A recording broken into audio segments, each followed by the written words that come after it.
There, this Dutch diesel technician. We're gonna break down this Eaton full of 10-speed manual transmission. Alright, now let's look in the box. This is the main shaft, this is the counter shaft, and this over here is a counter shaft. These two are counter shafts, this is the main shaft. This is 5th gear, 4th gear, 3rd gear, 2nd gear, 1st gear, reverse. The only way you can engage these gears is with the sliding clutches. Only one gear can be engaged at a time.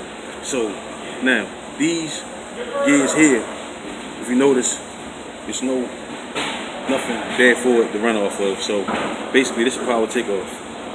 This is power takeoff gear, and the auxiliary that come on the side here. You can mount a PTO, which would be a pump or something like that. Hydraulic pump.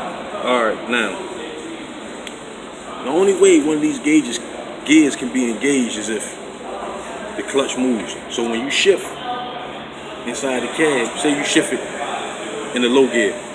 So if you want to shift in the low gear, you take this is your 1st gear. So you slide this clutch into low gear. Now what you just did was you connected this input shaft to this main shaft. And now this whole assembly will turn together in constant mesh. A constant mesh system. Now, what we're gonna do is we're gonna take it out of low gear and put it in neutral. When all three of the clutches are in the middle, that's neutral. Now, if you notice, this shaft is not turning. As I turn the input shaft, the main shaft is not turning because it's not connected. So when you put it in drive, now, once that clutch slides in, one of the gears, now it's all turning together. And that's how the front box works. These gears on the counter shaft are stuck to the shaft, so they don't come off unless you cut them or something like that. But these are the gears that drive the truck. Now, this is the auxiliary section. In the auxiliary section, this is air control. Once you open the valve from the cab, the air switches these high gears for you.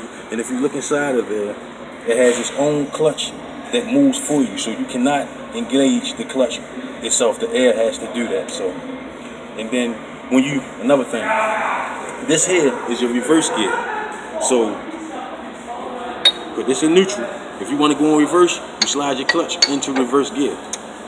And now the main shaft and the output shaft will turn together. See that? And that's how you're going to reverse. So I